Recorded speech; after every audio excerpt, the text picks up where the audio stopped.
Everyone, welcome back to my channel. और English improve कैसे करें, ये काफ़ी एस्पिरेंट्स की प्रॉब्लम होती है।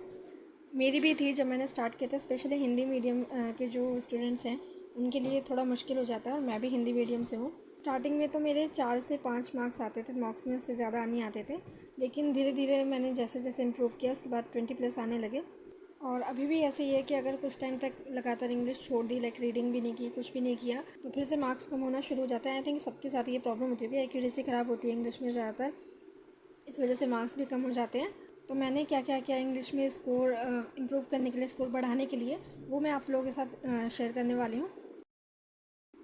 जो बिगिनर्स हैं, जिन्होंने अभी स्टार्ट किया या फिर पहले से भी प्रिपेयर कर रहे हैं हिंदी मीडियम से, इंग्लिश में मार्क्स ज़्यादा नहीं आ पा रहे हैं, तो इनके लिए तो बहुत हेल्पफुल रहने वाली है वीडियो। और मैं कोई टीचर नहीं हूँ, ना मैं ये कह रही हूँ कि आपके 30 में से 30 आ जाएंगे। बट हाँ, जितने भी अभी कम आ रहे हैं, जैसे 4 से 5 नंबर आ रहे हैं, 8-10 भी आ रहे हैं, तो उससे तो इम्प्रूवमेंट होगा। और मेरे भी स्टार्टिंग में इतने में ही रहते थे, लेकिन बाद में जैसे जैसे मैंने ये सब किया, उसके बाद में मेरे 20+ आने स्टार्ट हुए थे मार्क्स में भी। और मैंने कहाँ से पढ़ा, कहाँ से प्रैक्टिस की, वो सभी मैं इस वीडियो में शेयर करूँगी। मैंने ऐसे कोई इंग्लिश के लिए कोई कोर्स परचेज नहीं किया परफेक्शन के अलावा, तो सब कुछ यूट्यूब से ही पढ़ा है मैंने, वो सब मैं आपको बताऊँगी। सो चलिए स्टार्ट करते हैं। सबसे पहले रीडिंग की हैबिट बनानी बहुत ज़रूरी है। जितना ज़्यादा रीडिंग करोगे उतना ज़्यादा इंप्रूवमेंट होगा। रीडिंग कर रहे हो, समझ नहीं आ रहा, कोई बात नहीं। स्टार्टिंग में इंटरेस्ट नहीं आएगा जब रीडिंग करे, समझ नहीं आ रहा, लेकिन समझ क्यों नहीं आ रहा? क्योंकि वोकैब अच्छी नहीं है। तो वो जो भी न्यू वर्ड्स आ रहे हैं उनको लिखना नहीं है, उनको तुरंत की तुरंत सर्च करते चलो और उसका मीनिंग देखते चलो। वो वर्ड जितना रीड करोगे, जितनी ज़्यादा रीडिंग करोगे, तो वो वर्ड कहीं ना कहीं तो रिपीट होगा। तो इस तरह से वोकैब भी अच्छी होती जाएगी। और साथ साथ एडिटोरियल डेली पढ़ना है। एडिटोरियल की लैंग्वेज बहुत टफ होती है, कभी कभी समझ नहीं आता है, लेकिन इसका मतलब ये नहीं है कि छोड़ देना है पढ़ना। निमिषा मैम एडिटोरियल करवाती हैं यूट्यूब पे, तो वहाँ से एडिटोरियल ज़रूर पढ़ना है। पहले मैम हमें खुद से पढ़ने के लिए देती हैं एडिटोरियल, उसके बाद में मैम खुद से समझाती हैं। तो जब मैम खुद से पढ़ने के लिए दे रही हैं तो उस टाइम आपको रीड करना है।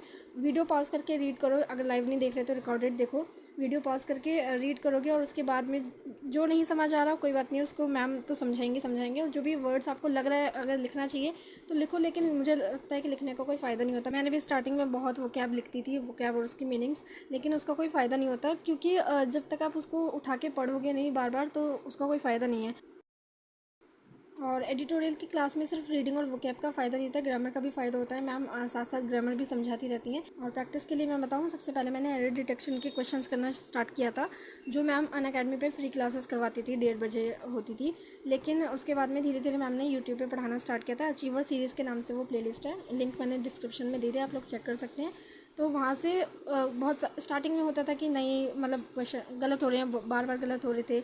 लेकिन धीरे धीरे जो आपकी आदत बन जाती है रीड करने की, और वोकैब भी वहाँ से अच्छी होती जाती है, तो धीरे धीरे प्रैक्टिस करने से वो इम्प्रूव हो जाएगा, एरर डिटेक्शन भी।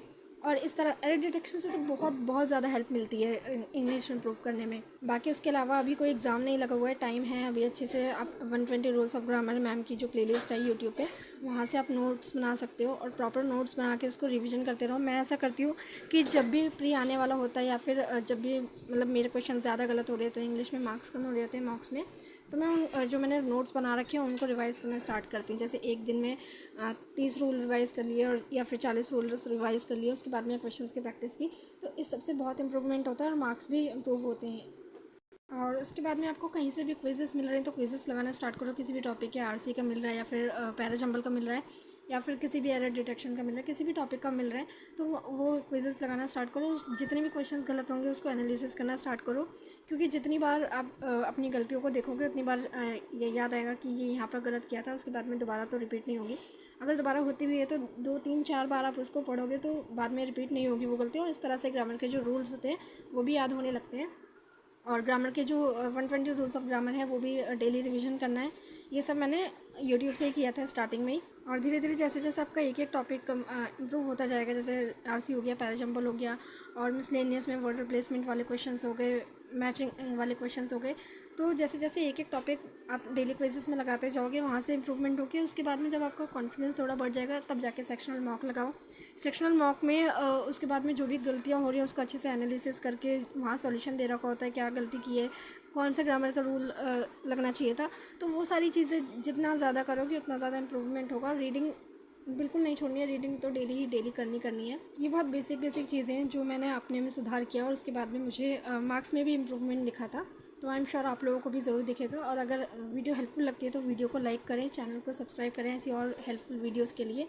बाकी मिलते हैं नेक्स्ट वीडियो में। Bye bye.